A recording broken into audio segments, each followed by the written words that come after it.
Hey YouTube, Mike here. How are you all doing today? I hope you all are being safe out there and had a very safe and productive week. All right, as you can see here, I actually bought a Packout that I didn't think I was going to buy.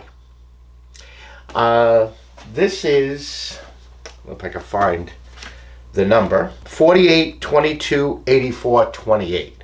Now again, numbers, pricing, everything will be in the description below.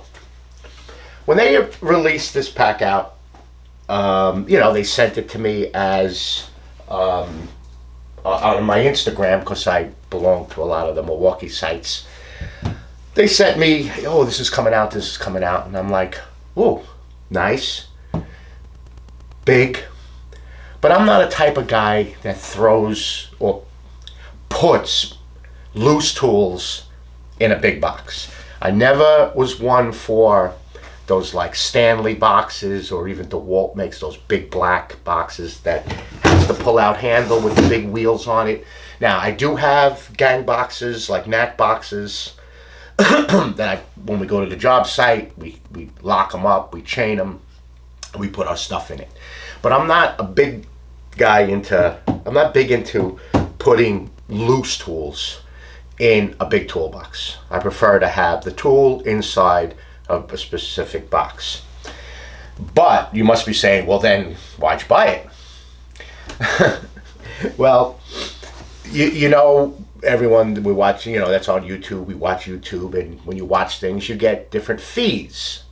So, a few weeks ago, a feed came over that I was watching. A guy took one of these and he actually he mounted it in his truck, like just put some, it was actually stainless steel, so it didn't roll around the back of his pickup truck. And he put his recovery gear in it. He did like off-roading, he did some rock crawling with it. And it was one of the new Jeep, the new Jeep Renegade, the one that almost looks like a pickup truck. So he put this in the back, and I'm like, whoa, that is so cool.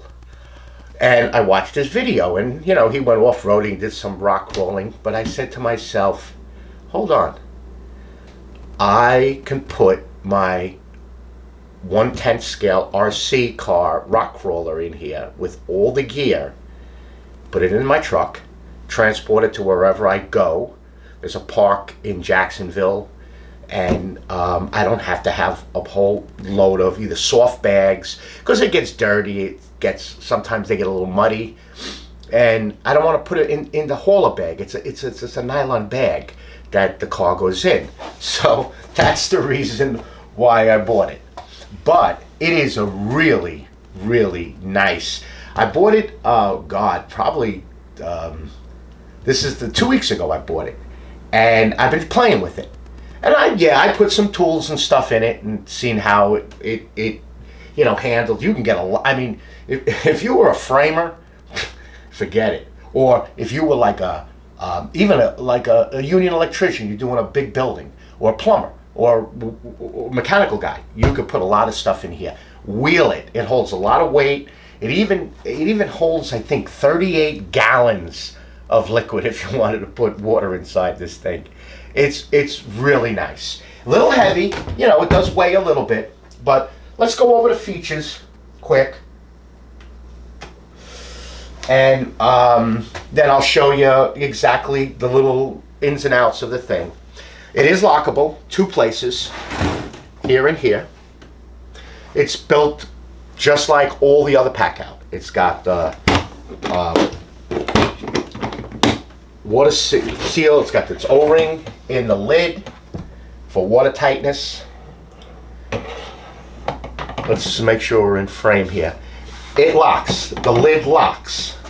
So it will not come back down on you.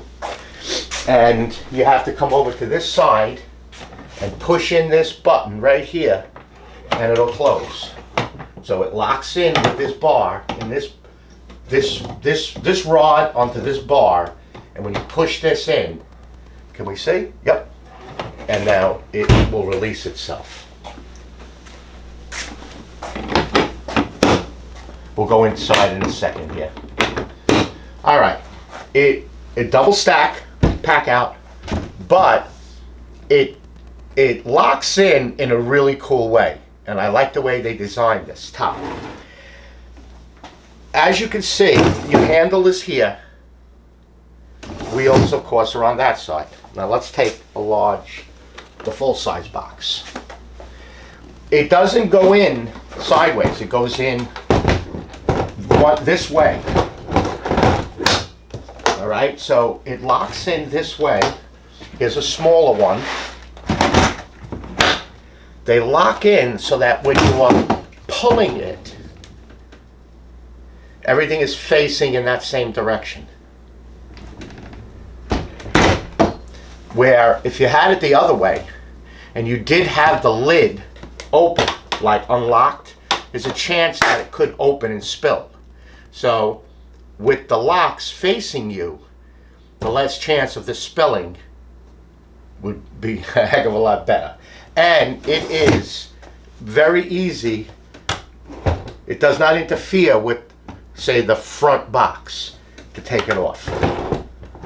It doesn't interfere with it. And you can stack this however high and how much ever weight you want to put on it. But it doesn't interfere at all hitting the front box to take the rear box off. Now, of course, if this thing was up pretty high, yeah, but I don't think anyone is going to be putting that much stuff on top of this, especially if you load this, you know, say with a sawzall, circular saw, jigsaw, batteries, so on and so forth. Yeah, and I doubt very much you're going to be humping this thing in. All right, so features. Handle. The handle actually clicks in. The handle runs through runners here, and there's a plastic or a polymer tab that actually holds this from slipping forward. Here, I'll show you. It won't slip forward. So there's a tab that holds it in. The handle extends out from the lid to the end 12 inches. And the handle is 21 and a half. The box is 24, I think it was 35. Yeah, the box is 35, but to the handle, this closed, there's a rear handle. It's about 40 inches. And it's 16 inches tall. I think it weighs about 28 pounds. All right, you see here, when the box is lying down flat, the wheels are kind of free. There's 4 embossed pads underneath the box. We'll show you that in a second. Rear lift handle, and then they have these front stabilizers so that when you stand the box up. Now, unless you have boxes in here, I wouldn't want to be standing this up with loose tools. It's just that, you know, it's like carrying a pizza under your arm. You're going to have the cheese all down at the bottom. So we have it now standing up. The wheels are off the ground. And it is very stable standing up. See, you have the front pads and then the 2 rear pads. Here is the clip right here. I don't know if we can see it. Zoom in.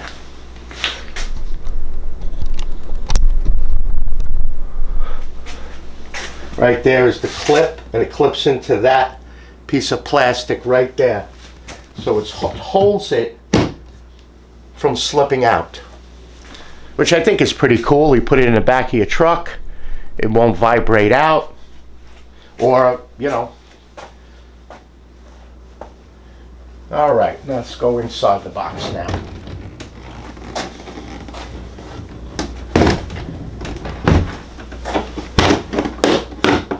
That's the only thing here. The handles See, if you make the latch flat, the clasp sticks out. If you go back just to free, it sticks up a little bit. I don't know if it's a big deal. It is to me. I don't like protruding things. It just becomes a catching hazard. So the lid, just like with the other rolling bottoms, has already a casted or vacuum formed screw holes for chargers. So you can mount your chargers in here.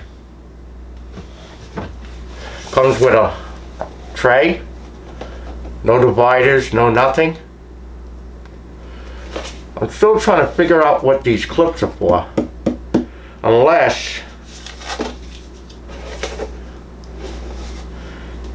there was clips for batteries. You might be able to clip the battery on here, but I'm not sure what the clips are for. And then it's just a really large open inside.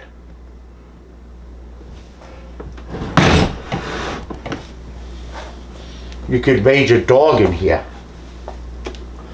They must have had some divider system. You see, there must be some divider system. But it didn't come with a divider. And I bought it at the Home Depot, and I got it the night before. I was trying to search for it. And these things were like government cheese. They go like that if you don't make the line early. So I found it in my local Home Depot, and I go there at 6 o'clock in the morning. It said that they had 7. So I went there, and I got the manager right away that I know, and I'm like, listen, you got these things. Where are they? I don't see them. And he's like, I don't know. So he skewed it. He had the spot for it. He skewed it. He's like, yeah, we got them. I don't know where they are. Well, I went shopping, and then I hear him page me over to PA. We found them, and they had them up on the overhead. They brought them down. It was in a box. This thing comes in a cardboard box, a Milwaukee box that's got the picture on it and all. And they took it down, and they were gone probably by midday. All of them, they were sold. So, the tray here, it fits right in a recess. Here, it will not fit here, as you can see, but it will fit on this side. It's the same recess. Won't move around. It actually had like tabs in here that will hold it in. So it's reset. It's like when they vacuum formed it. They vacuum formed it to the box and then put in these little tabs to prevent it from moving. It will not move. So it ain't gonna go over. Will fall down. So, but it fits pretty much all the big tools. It's $239.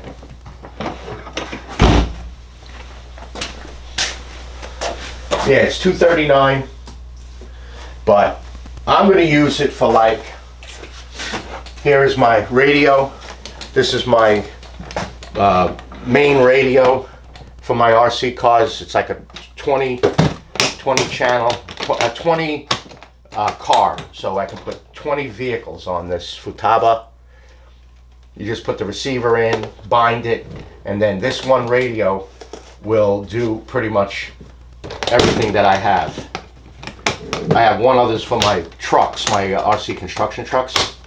But you see, my radio will go in here. Then that other Harbor Freight, kind of like a Pelican box, that's got my charger and stuff in it. That will go in here. And then my car, they're only 1/10 scale, so they're not massive. I'm going to probably do some Kaizen insert and put it in the front here. And then I can just transport this whole thing and, I don't know, put some parts or whatever in here. I got to figure it out what I'm going to do.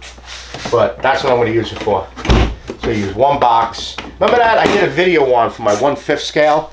I built that wood box to transport the car so it doesn't roll around the back of the truck. But, you know, you're just carrying like at least 3 bags, if not 4. So I figured I just want to do rock crawling. I got rid of those big cars. I got rid of pretty much everything except my construction trucks and my rock rollers. I like doing the rock crawling. It's so cool. Plus, I don't have to move around that much. You know, I don't have to climb up on a big stand. You know, climbing up those stairs. It's bad for my knees. For the rock crawling, I just sit there. I crawl. If it falls over, a turn marshal turns it. When it's done, I just pick up the truck and walk away. So, all right, let me show you something here. Speaking of my rock rollers, let me get this big casket off the thing.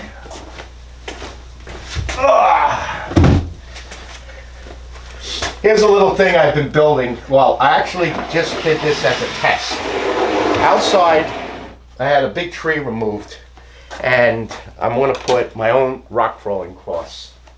So I threw this stuff together just out of scrap wood from the bin. And I've been fussing around here in the garage. This is a new rock crawlers I've been doing. This is 1/24th scale RC car. Now, I didn't know I was going to show you. So, you know, that radio, like this comes ready to run. You just charge the battery, put batteries in it. It comes with AA batteries. Charge the battery, 30 minutes, you put it in the truck, start it, and you start running it. Well, I upgraded this one. It's a Jeep Rubicon, 1/24th scale, 4-wheel drive. So I upgraded this thing from stock to all these red aluminum parts. That's the lithium-ion battery.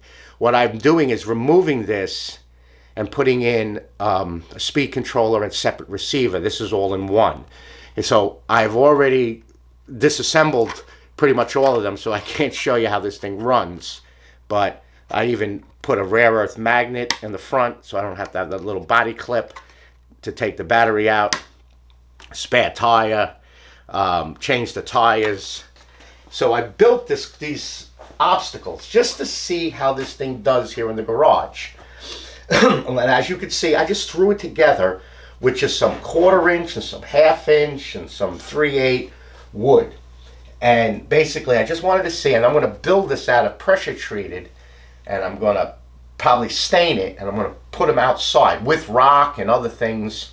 But this is like a little obstacle bridge. You come up it, then you have to maintain across this thing, not to fall, you know, not to do that or fall off it.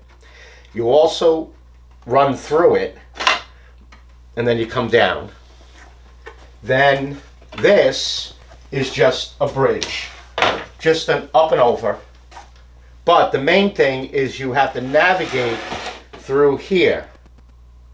There's even lights on this thing. There's front lights. I even have lights for here and roof lights, but I didn't put them in. But these lights come, and these lights shine. So you navigate through here. You can navigate through here, not getting yourself caught. And this thing is pretty cool. I've seen a lot of guys build these. Called a teeter-totter. So, see, and it comes back, so you're going in one direction. So basically, you navigate up this thing till you get to here, and then you got to hold it there and then drive off it. So it's called a teeter-totter, but I'm going to do it bigger. It's all little test stuff right now, but it's pretty fun. I do it right here in the garage on the rubber. I even put some other wood, so the truck, but the articulation, look at this articulation, suspension. Thing is so cool. It is the most popular rock crawler series trucks in the world. There's thousands of upgrade parts from hundreds of companies. It's made by a company called Axial, which is a Horizon Hobby purchase. It was a company that just came out and made just rock crawlers, RC rock crawlers. They now have a 1/6 scale. So the truck's this big. It's a Jeep Rubicon also, in army green. And it's like that big. It's massive. But this is so, because I could just throw the shoes inside the living room and run this over the shoes. it's got some chutzpah to it. Once I get it all set up with the radio, I'm gonna I'll show you how it is. But it's pretty cool. Look it up. It's called an Axial SCX24. You can buy one for like $125, and it comes with the car, the battery. It comes with this Bluetooth charger, which I highly don't recommend. Nobody recommends it. It's faulty. You just buy yourself a decent a charger, and you could charge up the batteries. It comes with the radio. It even comes with 4 AA batteries. So you charge the battery up, say 30 minutes or so, 45 minutes, and throw it in the car, and you're driving it. So, you know, if you, like here, I leave this charger in the garage, but this is a smart charger. But so this is something I use to charge up the batteries. You just plug it in, and it reads what what battery you're actually charging, and what voltage the battery is, and how to charge it. And then I put it in a lipo safe bag, because if you're familiar with RC lipos, they could go on fire. I know we use lipos in all our drills and saws, but for some reason I never liked lipos. I either was NiCad or nickel metal hydride. I just didn't like lipos. But now with this new technology out there, I'm back into it. So I'm just converting all my other rock crawlers, but that's pretty cool. Look them up. It's called Axial SCX24. They're anywhere from like 125 to 160, depending on the body style. You can buy a C10. They make an old like 50s pickup. It's called a Betty. That's hard to get. They make a white version of this. They make this Deadbolt, which is almost like a part of a pickup truck with roll bars on it and a little guy in it. Yeah, they make a lot of them. Pretty cool. And it's just great just to, you can go out in your garden and run this thing. So, all right, enough rambling on here. All right, YouTube. Again, everything will be in the description below. I hope we're all being safe out there. Again, I'd like to thank for all of the comments, all of the likes, the subscribes. Hit the little bell. It'll notify you when I do post a video. I know I've been every other week, but it's just very busy at work. It's extremely busy, and actually I'm doing this at 3 o'clock in the morning because we're leaving with the family on vacation, so I did not want to miss this weekend. So, all right, YouTube, you all be safe out there, and have a nice week. Talk to you later. Bye-bye now.